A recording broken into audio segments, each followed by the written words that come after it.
La réconciliation des gens fait partie des comportements moraux grands et nobles. La législation islamique l'exhorte, à plus d'une occasion, comme Allah, le Tout-Puissant, dit, selon la traduction du sens du verset, « Craignez Allah et maintenez la concorde entre vous » Coran 8:1. Le messager d'Allah, paix et bénédiction sur lui a dit, une sadaka, charité, est due pour chaque articulation d'une personne, chaque jour que le soleil se lève. Faire justice entre deux personnes est aussi une sadaka. Aider une personne à chevaucher sa monture, ou l'aider à charger ses bagages sur elle est une sadaka. Adresser à quelqu'un une bonne parole est une sadaka. Chaque pas que vous faites en direction de la prière est une sadaka et retirer des objets nuisibles de la route est une sadaka. Al-Bukhari et Muslim, en raison de l'importance de cette vertu, l'islam a fait de ceux qui cherchent à réconcilier les gens, les bénéficiaires de la zakat, aumône obligatoire. Le prophète, paix et bénédiction sur lui a dit, la meilleure des charités est de réconcilier les gens. Al-Tabarani, les poètes n'ont pas oublié la vertu de réconcilier les gens, de sorte qu'ils l'ont immortalisé dans leurs poèmes. Un poème arabe contenait un vers qui signifie, tous les mérites font référence à deux sujets, glorifier les ordres d'Allah, le Tout-Puissant, et rechercher la réconciliation entre les gens. La réconciliation des gens est une branche de la foi et un code moral islamique par lequel les rancunes sont éliminées, les cœurs sont purifiés, et les flammes de la fitnak, discorde, sont éteintes.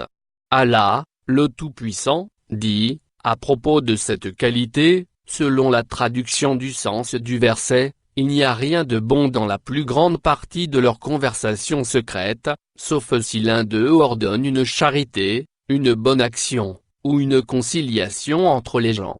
Et quiconque le fait, cherchant l'agrément d'Allah, à celui-là, nous donnerons bientôt une récompense énorme.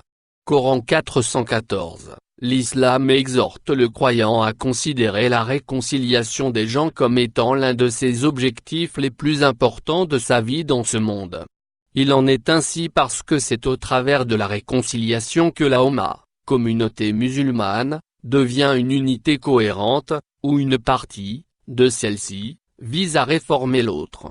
Ainsi, elle devient comme un seul corps, si un organe, de celle-ci, se plaint, le reste du corps souffre d'insomnie et de fièvre. Négliger cette question conduit à la désintégration de la Ummah et à la rupture de ses liens. Voilà pourquoi l'islam considère le fait de réconcilier les gens comme étant supérieur à de nombreux actes de culte. Le prophète, paix et bénédiction sur lui a dit, ne devrais-je pas vous dire ce qui est supérieur, en degré, à la prière, au jeûne et à la charité? Les compagnons, ont dit, oui. Il a dit, réconcilier les gens, car les rancunes et les conflits sont le rasoir. Ahmad, Abu Daoud et Al-Tirmidhi, Hasan Saï. La réconciliation doit être réalisée en solutionnant les divergences qui se sont produites à cause de différends et de conflits sur des affaires de ce monde, et en supprimant leurs mauvais effets. Certains oulémas soutiennent que la prière, le jeûne, et la charité, mentionnées dans la dite narration, ci-dessus, font référence aux actes de culte volontaires, et non à ceux qui sont obligatoires. Toutefois, Al-Khari, qu'Allah lui fasse miséricorde, a dit, Allah, le Tout-Puissant, connaît mieux que nous ce qui est entendu par sa dite. Cependant, il est possible que sa dite signifie que le fait de réconcilier les gens qui sont en conflit et qui ont des différends qui pourraient éventuellement conduire à verser le sang, au pillage de richesses, ou à la violation de choses sacrées et prioritaires à l'accomplissement des actes obligatoires de culte ou dont l'exécution ne bénéficie pas à autrui. Sa dite permet de prendre en considération la permission de les effectuer plus tard, au cas où ils ne l'ont pas été à leur moment prescrit, dans ces situations extrêmes. Il en est ainsi parce que de tels actes de culte font partie des droits d'Allah, le Tout-Puissant, qui sont moins importants, à ses yeux, que les droits de ses serviteurs. En ce qui concerne sa paix et bénédiction sur lui parole, Les rancunes et les conflits sont le rasoir. L'auteur d'Al-Nihaya a dit, le rasoir est une métaphore qui renvoie à la très mauvaise qualité des conflits, d'éliminer la foi, comme un rasoir élimine les poils. Il a également été dit que ce terme réfère à la rupture des liens de parenté et à l'injustice. Al-Tibi, qu'Allah lui fasse miséricorde, a dit, le hadith exhorte les musulmans à réconcilier les gens et à éviter d'altérer les relations entre eux, parce que la réconciliation est une cause du ferme maintien du pacte qui les unit à Allah, Ablallah, le Tout-Puissant. Cela permet d'éviter la désunion entre eux, alors que les conflits constituent une fissure dans la religion. Quiconque cherche à réformer les relations entre les musulmans et à éliminer la corruption qui s'y trouve, atteindra un degré qui est supérieur à celui de la personne qui jeûne, qui observe la prière de la nuit et qui est uniquement préoccupé de son propre salut. De par l'ensemble de ces hadiths, nous en arrivons à une conclusion importante, qui est que notre grande religion aspire à la réconciliation et la recherche. Allah, le Tout-Puissant, nous a informé que le règlement des différends est ce qu'il y a de mieux.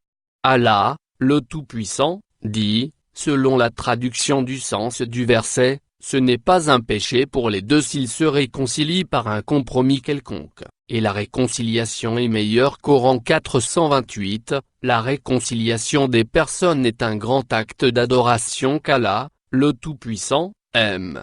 Celui qui cherche à réconcilier les gens est celui qui offre ses efforts, son argent, son autorité et son pouvoir pour réconcilier les parties en conflit.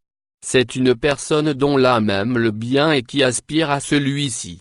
Il ne se soucie pas de l'opinion des gens ou des critiques, tant et aussi longtemps qu'il recherche le plaisir d'Allah, le Tout-Puissant. Il s'expose à des situations embarrassantes et il partage les préoccupations de ses frères musulmans afin de réconcilier deux personnes. Combien nombreux sont ces foyers qui étaient sur le point de s'effondrer, en raison d'un simple conflit entre les époux, quand une personne est intervenue, en cherchant la réconciliation entre eux, au moyen de bonnes paroles, de conseils sincères ou parfois, d'une somme d'argent, à restaurer la paix entre les époux et à sauver la famille de la ruine et de la misère. Combien de relations étaient sur le point de se rompre entre deux frères, des amis ou des parents, en raison d'une erreur ou d'une faute mineure, quand l'intervention d'une personne a permis la conciliation. Combien de vies et de propriétés ont été sauvées et combien de tentations sataniques ont été éliminées après avoir été sur le point de produire leur effet, grâce à la faveur d'Allah, le Tout-Puissant, et à ces braves gens qui réconcilient autrui.